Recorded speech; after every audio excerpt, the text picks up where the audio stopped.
self-awareness. In this chapter, I talk about reaching high without delusion, the biggest decision I've ever made, and whether IQ or EQ is more important for success in business. This chapter means a lot to me because I think the topic of self-awareness doesn't get enough attention. And yet, if there's one thing that's helped me win over the course of my career, well, I've said that about hustle and gratitude and all kinds of other things in this book, haven't I? Whatever. This is another characteristic that has really worked for me. If I could sell a formula made up of gratitude, empathy, and self-awareness, it would be my trillion-dollar coconut water idea. My self-awareness is one of the reasons why I can comfortably say outlandish things and make hyperbolic statements. And I know that the same things that draw people to me turn others off and keeps them away. I'm okay with that because I think I can help more people and get my point across better when I'm an unfiltered version of myself. Knowing how you come across to others can often give you an advantage as an entrepreneur. Take sales, for example. You can set the tone in a scenario, anticipate how people might react, and thus be prepared to address their concerns and questions even before they've been able to articulate them. It's really a valuable tool to have in your communication tool belt, and it's something I look for and admire in others. Self-awareness is underestimated now, but I know someday when I'm in my 50s, 60s, or 70s, it will be the subject matter of the day. If there's a chapter in this book that you would read or listen to twice, I'd say it be this. Hi everyone, I'm Beth Comstock from GE. One of the things I work on is trying to get a company that's been around for 130 years to remember that it was once a startup and to try to be as fast and nimble as a startup. I'm also one of the many Gary V fans. He knows as much about entrepreneurship as anyone, so I'm really excited to read the next 10 questions in the Ask Gary V book. So thanks for having me. What are some easy ways to become more self-aware? I know that probably sounded funny in your speakers, and that makes me laugh. Okay, this is a heck of a challenge. You know, if you asked me what's something I could spend time on that's not my business, I would go into two things. One, if unfortunately, I know I talk about some dark stuff here, but stick with me, guys. This is how I keep so happy. If something bad happens in my life with a disease or something like that, I could see me becoming very, very, entrenched in the advocacy of like repealing it and fixing it, and I could see that whole cliche thing playing out. The other one is if I really achieve my goals to become the Jets owner and all this other stuff, and I've got some downtime in my 70s, 80s, and 90s, I might explore self-awareness. Like, can it be taught? I'm not sure. The answer to this question is very difficult. One, I think the only practical execution of becoming more self-aware that I've seen is creating a very safe zone for the 10 people that know you best. Let me explain. Put the 10 people that you know best into a room with you, one by one, by the way, and tell them you're trying to understand yourself better and create a very safe zone. Tell them, Mom, you're not going to hurt my feelings. Sally, you're not going to hurt my feelings. Tell them, look, I'm doing this. I know you're going to say some things that I don't want to hear. You got to pound them. You got to pound them to tell you the truth. But collect that feedback over the 10 closest people to you, gather it, read it, and address it in a black and white way, because the reason you're probably not as self-aware is your brain works in a black and white way, so you need the data. Otherwise, I really just don't have an answer. It's the most interesting thing for me because I am completely convinced it is the thing that brings people the most upside and happiness when they're at the height of their self-awareness. What's the most common mistake founders make when building a consumer-focused business? It's funny that we put this in the self-awareness chapter because that's exactly the vulnerability. They misjudge the market. Way too many people are not self-aware enough to know that the market is the game, not them. I never think that it's me. For all the stuff that you've heard so far that makes me think that I think I'm so special, I promise you, when it comes to this, when it comes to the market trumps me every single time. I don't think I have this gift or the audacity to think I'm going to make it great. What I do is I try and I try and I try and I get results and I adjust and I adjust and I listen and I adjust and I listen. Way too many people bet the farm on their intuition. or what they think the world needs or what they want the world to have. And so it's a lack of understanding of what consumers want. And it's such a big bet. The amount of consumer-based products that actually succeed, your app, your juice, your mixed nut company, your nail salon, these are all consumer things, right? You have customers, is so low. It's so low. For every Instagram, there's a billion Insta shits. And so you've really got to realize that the lack of self-awareness really plays itself here because you need to have confidence. I want to get this very clear. That's why I'm sticking here. You need to believe in yourself, but never think you know better than everybody when you're thinking about a consumer product. Know that you need to put yourself in a position to play out your intuition, but then leave room operationally and financially to be able to adjust to what actually happened. It's good to understand our talents and weaknesses, but I fear we'll get trapped into a mindset of telling ourselves that there are things we can and can't do. Poet Robert Browning said, "A man's reach should exceed his grasp." I want people to try lots and lots of things. I don't want people to tell our children what they are and aren't good at. How can you incorporate that idea into your discussion about self-awareness? I'm doing a lot of that, and these ones hit me hard. This is a tricky one because you've heard from me, and this is where I start becoming a contradiction. And understand that I do think that my autobiography, my last book, or at least the big one, the one I've been holding back on, is going to be called The Bridge. And the reason I'm going to call it The Bridge is because I think I'm pulling equally hard on opposite sides on a lot of issues, including my ego and humility. Here, and you've heard from me, I talk about in prior chapters a lot about blind self-esteem, honey over vinegar. You can do it. You can do it. We can do it. Yet, I'm visceral to a 3rd place trophy, an 8th place trophy. So I'm very big on the beginning part of stuff. Don't hold anybody down in the beginning. But then when it plays out, it's actually very weird. It's similar to the question right before. Then when it plays out, you have to believe in the results and the meritocracy. Meaning, you should tell your kid that they've got a real shot of winning because it pumps them up. But when they come in 8th place, you don't tell them they won. Do you understand? And that's the point right here. I remember Ted Rubin asking me this question, a great marketing guy and very active on Twitter. It's a very tricky line because I think we're living in a world now where parents have become so interesting to me to observe from afar because they want everything to be so good for their kids. They're not letting them accept failure. And failure's real. And so I think you should encourage everything up front, but then you should respect results and deal with the ramifications. Do you have any tips for presenting your consulting services to a potential client? PowerPoint? Video? How am I supposed to know? Like, I don't know you. Like, are you good at making decks and that's how you communicate? Good. Do you have a great radio voice and you just want to play your voice talking about it? Great. Have you not noticed here that when I'm off the script, I'm free flowing, but when I'm reading, I'm not as strong? Like, you have to know you. This is about reverse engineering you. As a matter of fact, I shifted the whole angle of this book. All these answers are, you know what I'm looking forward to? All the people that are actually listening to this book while they're watching the book's answers in real form, because you get to take both answers and put them against each other, because what I'm doing in the audiobook is I'm putting myself in the best position to produce the best audiobook for you. Same thing with selling. I don't use PowerPoint. As TV. Every time TV companies and TV stations and networks have asked me to read from a Chiron, when I co-host, I fail. But when I can just go ad lib, I'm a dominant player. So this question's very easy. Are you good at PowerPoint? Great. Are you good at making videos to tell your story? Great.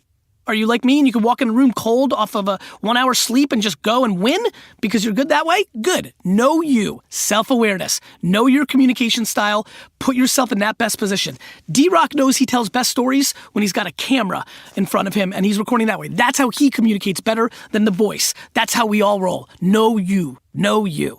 How does humor play a role in business, if at all?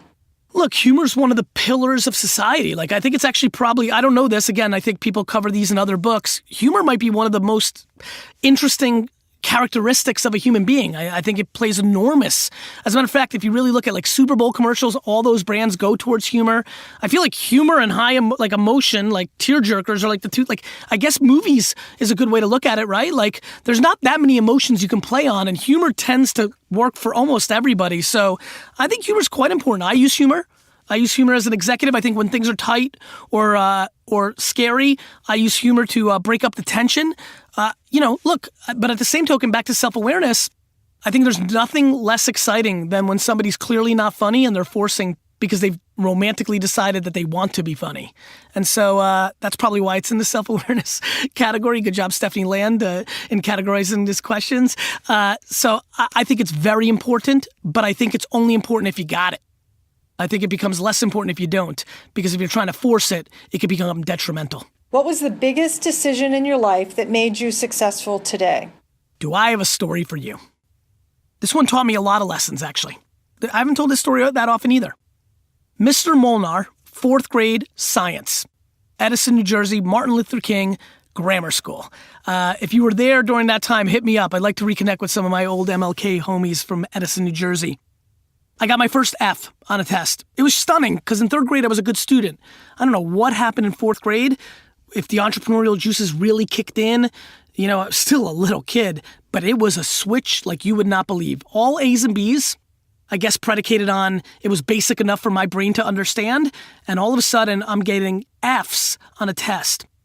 Here's what I learned.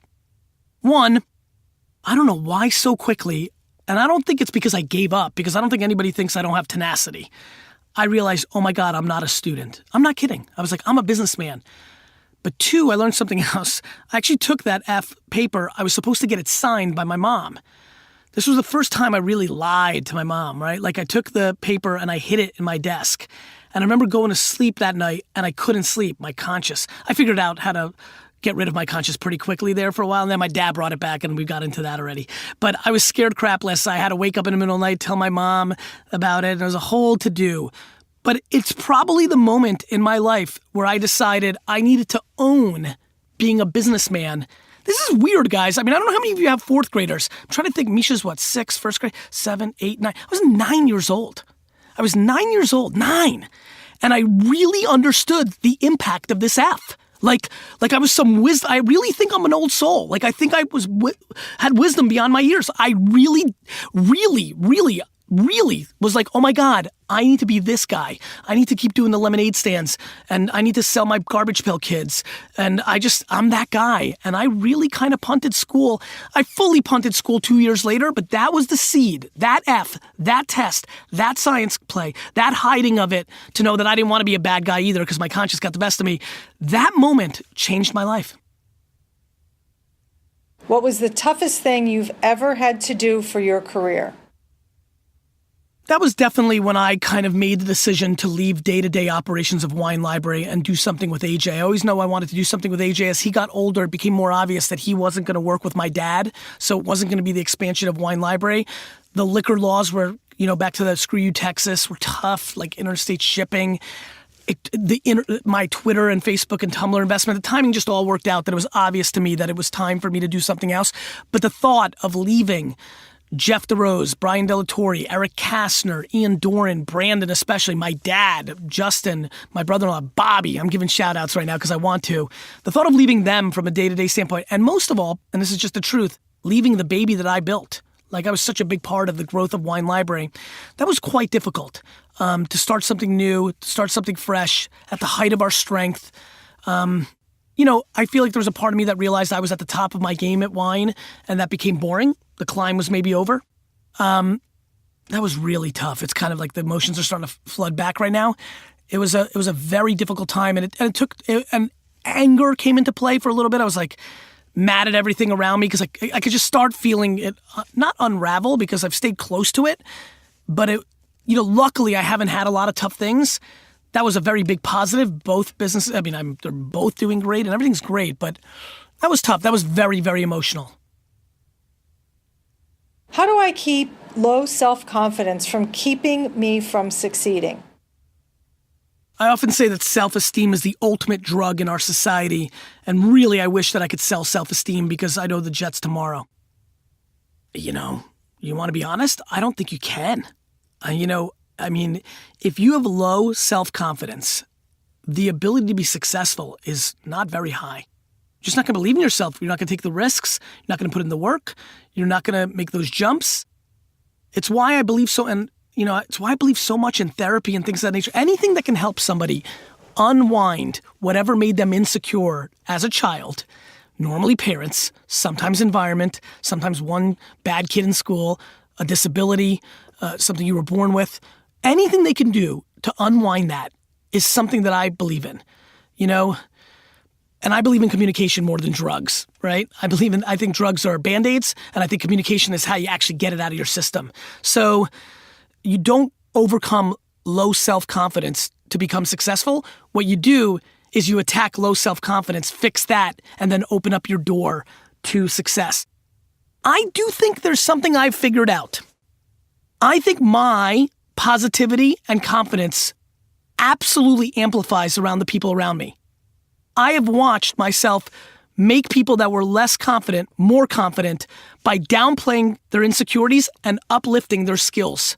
And so the only other answer I have besides therapy or a group of people or whatever allows you to get that poison out of your body, the only way to really do it is surround yourself with people that are highly confident and are kind and want to deploy, that confidence on you. So I think the two answers are get it out or find people that are so willing to lift you up that after a while, you just, how they say you act like the 5 people you're closest to, all of a sudden you just start changing. I mean, it's been fun for me to watch. It's probably the thing I get the most pleasure out of. It's probably why I do the Ask Gary Vee show. I am single-handedly, and I'm willing to say this, lifting certain people with lack of self-esteem to a higher level of confidence through my sheer confidence and my sheer, pounding them with making them believe.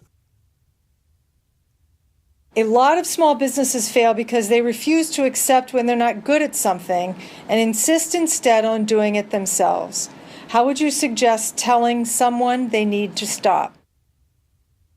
Direct to their face. Mike Tyson punched to the jaw, the truth, angry, aggressive, because if they're not, again, this is step 2. I'm assuming you've done the honey. Hey, sweetie, you shouldn't do that. Hey, sweetie, you shouldn't do that. Listen, I think I'm secretly still a proponent for hitting kids.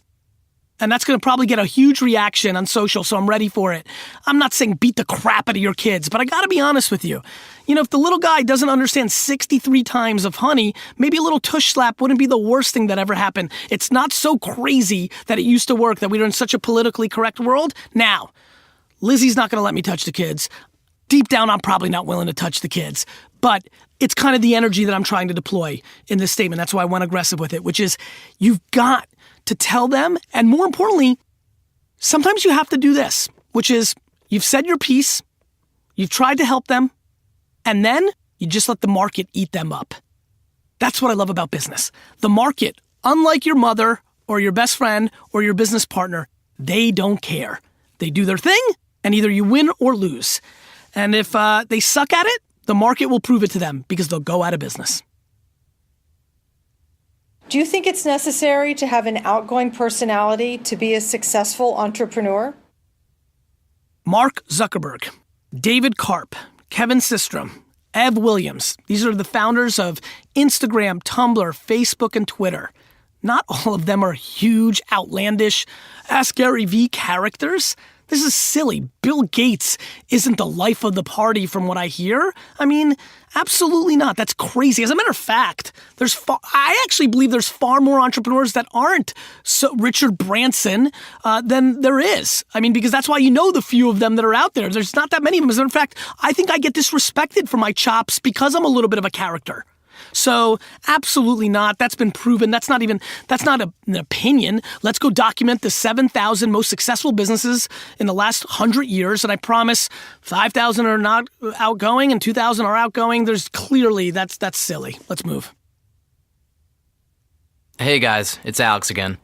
How do I overcome my people-pleasing nature? Why would you want to? This is super interesting to me. And society is very against people pleasers. It's viewed as a weakness. I would tell you that I am a stunning, aggressive, huge people pleaser. And it's the reason I don't fire as quickly as I should. So many of my small, micro vulnerabilities, things that I critiqued already in this book, things that people can say about me behind my back, almost all of them are because I'm such a people pleaser. There's something more interesting. so much of my success, so much of what I've achieved, why I'm gonna win at the highest levels, bigger than all of you listening, is because I'm such a people pleaser. And that, my friends, is how I think about this. It makes me so mad that people have been taught that this is a negativity when I think it's a huge positive. So if you're lucky enough to have been born to people please, as long as you have your balance down, and I've talked about me being concerned long term that I left too much on the table, which is people pleasing, as long as you get enough for you. You know, I talk about 51-49, so maybe I have a really good balance if I'm actually delivering on that 51-49. Give 51 to the other person. That's people pleasing. You might be 80-20, and as long as that 20 is enough for you, you're good. But if 32 is what you need to move it up to that. So you need to decide what kind of people pleaser you are, and is that people pleasing coming so much at your expense that you're not willing to do it anymore? And let me explain expense. It's not just money, it's happiness. I get much more happiness out of people thinking I've changed their life than by making an extra 100K or million or 10 million. People pleasing, my friends, is a gift. Nurture it. You get very personal when building your brand with the public. How personal is too personal? Where do you draw the line? Well, I mean, I draw the line in a lot of places, right? Like, it's really hard to find pictures of Lizzie, Misha, or Xander. So I keep my personal life very, very private. Meanwhile, there's vines of me sitting on the toilet. And like, I'm willing to have any kind of lighting. And I'm right now, as I'm reading this book, D-Rock is periscoping this to people. I'm always on the record. I think this is a personal question for people at every level.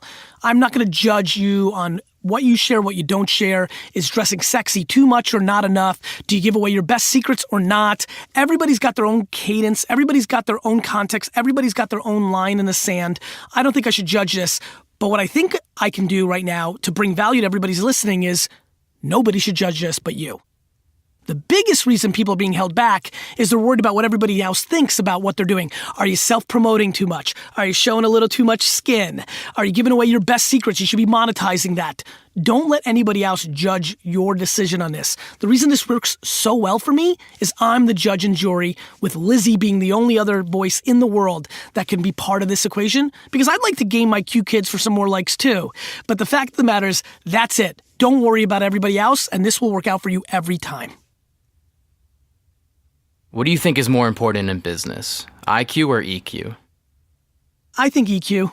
You know, at the end of the day, I think IQ is becoming commoditized. I think as information is at your fingertip on a Google search away in 1 second on your iPhone, how can smarts be as valuable as it used to be? I do think it's commoditized. I do believe that fewer people are born with exceptional EQ, but take this all with a grain of salt. It's because I'm such an EQ monster. My emotional intelligence is everything for me. And I'm sure some MIT person who's the greatest math skilled person of all time, Sally, let's call her Sally, who's made all her fortunes, all her happiness, all her travels, all her successes, met her husband, all the happiness came because she was book smart. She may say that. So what I do think is it's not a debate that information has been commoditized in an internet age.